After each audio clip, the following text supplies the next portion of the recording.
जिंदगी देख सही जिंदगी सोच सही तैकू जीवन कीते सुखी थीवन कीते जहर अमृत समझ के मैं पीती रखे राजा हंजू रूना ढेर सदमे कचन मुंह दे विकड़े अंदर गुजरे सज्जे अंदर नक्श चेहरे उते वादर सीती रखे सुख दा साह नहीं मिला कहीं जहा नहीं मिला खूह दे अंदर डछा कहीं ख्वाहिश को निकलन दा राह नहीं मिला जिंदगी कोई बिया गाटे शार ना घती साह तली ते मैकू नजर दे मैडा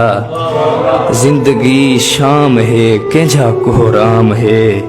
रात धमदी दे रले में धमदा पिया नींदर आंदी भी नहीं वत भी समदा पिया नींदर आंदी नहीं वत भी समदा पिया जिंदगी थक गया